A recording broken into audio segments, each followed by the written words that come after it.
Lee, it's been a really strong season for you so far, some good results. How are you feeling going into the championship starting tomorrow? Yeah, I'm looking forward to it. I think everybody missed the Open Championship last year, and watching it on TV or playing it, and yeah, it's good to be back. It's a massive championship, my favourite of the year, and yeah, I'm delighted to be back and playing well, and hopefully having a chance to contend this week. Great stuff. We'll take some questions from the floor first. If you want to raise your hand, we'll get a microphone to you. Yes, just at the very back. Do you want a question, wife? You could have asked me this morning when I made you a cup of coffee. Yeah, I'd love a coffee, please. Yeah, thanks. So we've got a question from the front here. If you want, more interesting than me. You get the real stuff rather than the... Hi Lee, Russell from TalkSport, nice to speak to you. How would you assess your form heading in, and also what have you made of the course so far, and how do you think it might suit you? Well, the form one's a tough one. I feel like I'm playing well, and obviously I played well this year. I played well last week. I was in the lead with 26 holes to go, and then don't know what happened, just a couple of pulls and double bogey, but par, double bogey, and kind of couldn't get any momentum going after that. When you think 14 under, 26 holes to go, and 18 unders winning it, you should fancy your chances then, but obviously didn't manage to finish that one off. But I kind of look back on last week and take the positives out of it, that the form is there and I'm playing well and I'm making birdies. So, and coming into this week, I've played here twice in the Open Championship, missed the cut both times, so kind of had it in my head that a bit of a mental block that I didn't like the golf course, but played it yesterday and really enjoyed it. Loved the way it was set up. I couldn't really remember the golf course too much, probably because I hadn't had that much experience of playing in it, only having played 2 rounds each Open. And really enjoyed it, enjoyed the conditions, and had good company to play with, Dustin, Rory and Danny. And yeah, sort of turned my head around and made me look forward to the week even more, really. So yeah, I'm positive and hoping I can find some form and get into contention. But all links tournaments, you need a little bit of luck with the weather, and you need, like golf, you need a little bit of luck, you need some good breaks, and I think the hardest part about this week could be adjusting to the greens. They seemed quite slow yesterday. I don't know how fast they're planning on getting them, but I left a lot of putts short and in the middle, and that'll become frustrating as the week goes on if I don't start to get it to the hole. But I think it's a pretty straightforward golf course. It kind of tells you where to hit it. Yeah, there's a couple of fairways that it barrels off. The first, I hit a good tee shot, what I thought was a good tee shot, and it was in the right-hand semi. The 17th tends to be a little bit like that, and 12 does as well. But, other than that, it's a pretty fair golf course, and how you play is pretty much, what you're going to get, I think. So, yeah, I'm looking forward to it. Okay, Martin. Lee, the opening tee shot in an Open will be nerve-wracking. Can you talk through that particular challenge and where it ranks in tough opening tee shots in an Open? It's not as nerve-wracking as it used to be, Martin. The more you play, the easier it gets. It'll all depend on the breeze, won't it? I think it's to play down out the left most of the week, so just aim down the left, belt it, hopefully find it and knock it on, give myself a birdie chance. I really don't overanalyze it and overthink it and think too much about it anymore. Hit it, find it, hit it again. Okay, we'll take the next question from the back right. Lee, do you have any particular memories of those 2 previous Open appearances here? Any particular areas in which you struggled? Well, being home on Friday night and watching most of it the weekend on TV that I could stomach, But no, I don't really remember too much of it. I did win round here as an amateur. They used to have a 36-hole tournament, and St Port's did as well. And one year the English amateur was at St Port's, so they played it around here. So there was 36 holes on Saturday and Sunday, and I won both of them. So I've got some kind of form round here in the past, and just trying to look at it more positively than the fact that I've missed 2 cuts. There'll have been underlying facts there. I might not have been playing well, or my head might not have been in the right place. So don't really have too many memories of the Open Championship here. Okay, Louine. Hi, Liam. Well Hi, done. Louine. What you've done recently. I know you say you don't overanalyze, but if you had to pick out one thing that playing so well in America so often now, what's it done for your game? I just think any time you play well anywhere in the world, it gives you confidence.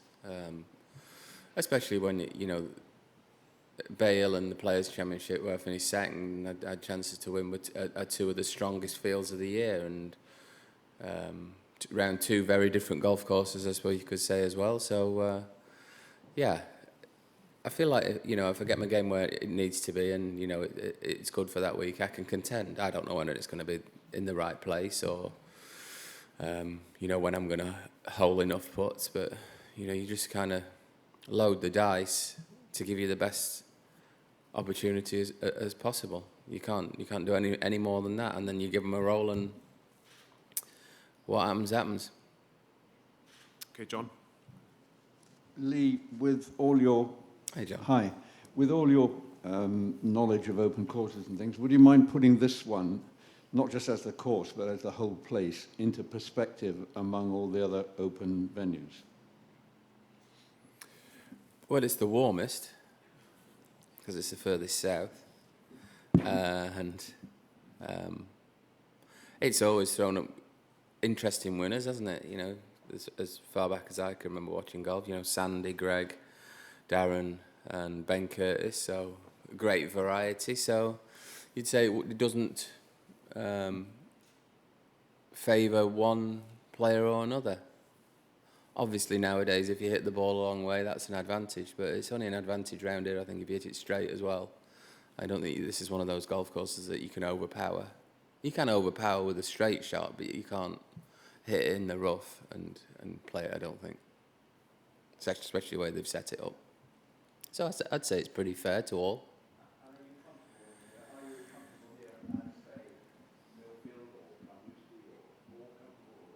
Well, you bring up Muirfield. I missed the cut when it was played there previously in 2002, I think it was, when Ernie won. And then I go back in 2013 and nearly win it. So it's a lottery. Links golf's even more of a lottery than your week in, week out golf, where the conditions are even more predictable. So I don't think you can't kind of overanalyze it, I don't think. Okay, next question from the middle row.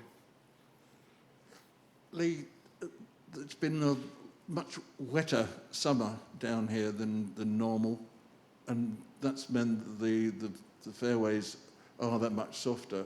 It's going to mean that you're not going to get some of those horrible bounces this time. Do you think that'll make it a bit fairer? Yeah, you've summed it up there, and the fairways are softer than they were last time. And I spoke to Martin Summers on Monday evening, and he said probably going to water some of the fairways, to stop that happening as well. You can't have really bouncy fairways carrying it off into rough that's this high that you're hacking out of.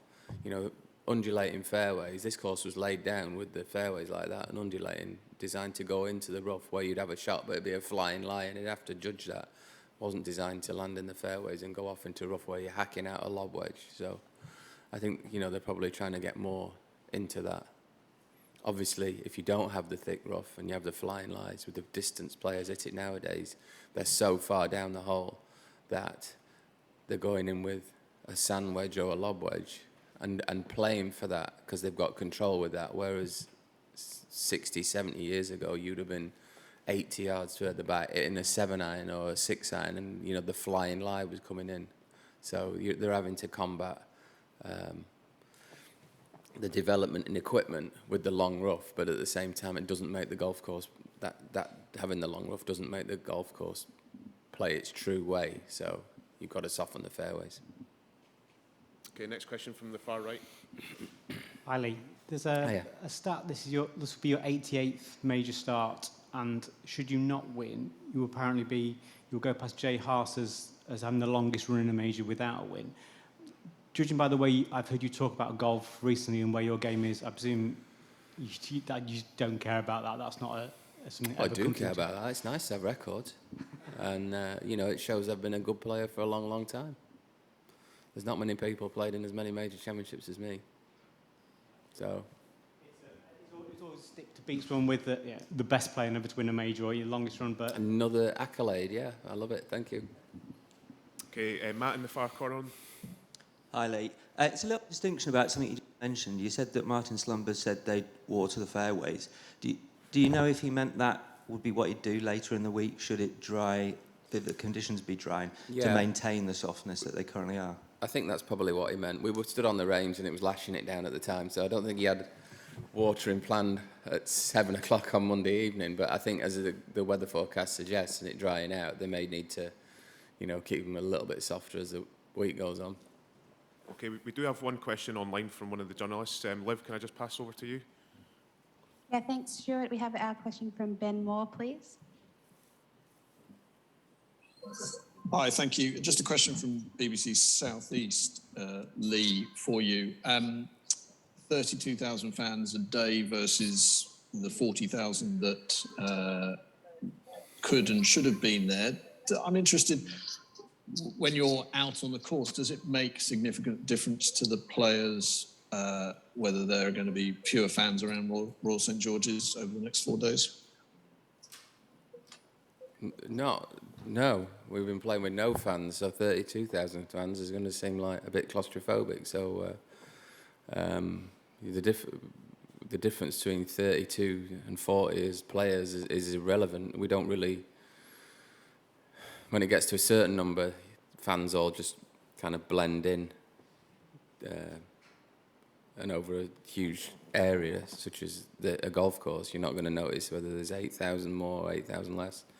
If you ask me, to put a number on how many people came in last week, I probably couldn't get within 5,000, so that'll make no difference.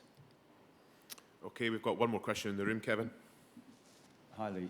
I think 10 years ago, you must have been around world number one time, isn't it? Yeah. How do you judge your golf now? Because over the last 2 years, you've been in a decent nick. How do you judge your golf now to then? Are you a better player now, perhaps? I'm not as consistent. Sometimes it turns up, sometimes it doesn't. It's about as specific as I can be, really. Yeah, but when you've won in the last couple of years, and you're contending regularly. Well, not really, when you look at it. Well, you gave your example last week. Stop being awkward. You gave your example last week. Yeah. You were doing all right, weren't you? Previous to that, probably Players, Bale. Previous to that, probably Dubai, end of last year. It's 5 times in, get about 20 tournaments, so 1 in 4. Probably more consistent than that in 2011 to get to world number 1. So I would say I'm not as consistent now over longer periods of time. It might be down to my age, I think that, and the fact that I've been playing out here for 28 years, and sometimes I go to a tournament, the intensity is just not there. But when the intensity is there, my game's there, mentally I think I'm stronger. Probably put a little bit better now than I did 10 years ago. Short game's definitely better. Tee to green, probably not quite as good, but good enough. Sure. You'd be a very popular winner here. I think that's fair to say. It would have been in my house, yeah. But we've seen, Phil's done it. Yeah. At 50. I mean, what is it that's making it possible? I think we're from a generation that's probably maybe had the benefit of sports medicine and things like that, maybe being a little bit more analytical and knowing what's going on. Tiger came on the scene and everybody sort of took that a little bit more seriously, mid to late 90s.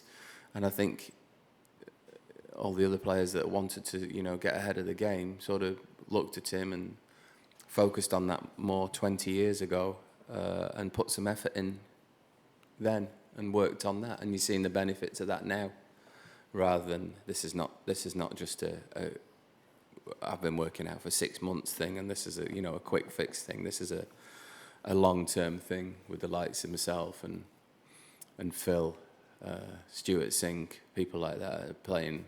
Well, look at Bernard Langer. He's playing well into his 60s because he's looked after himself 30 years ago, not because he's done it, not because he started going in the gym 3 weeks ago. You know, my generation, mine and Phil's generation, are now reaping the benefits of the hard work for the last 20 years on, you know, analysing movements in the swing and working on injury prevention to those parts of the body that, you know, that get injured. So. Your best days are ahead. But I'm not sure about that. Okay, everyone, before and we... I think, sorry, sorry, I think when you get to our age, we maybe don't treat it as seriously as we once did, and it's easy to play golf when you're a little bit more flippant about it and, you know, see it for what it is, getting a small ball into a small hole.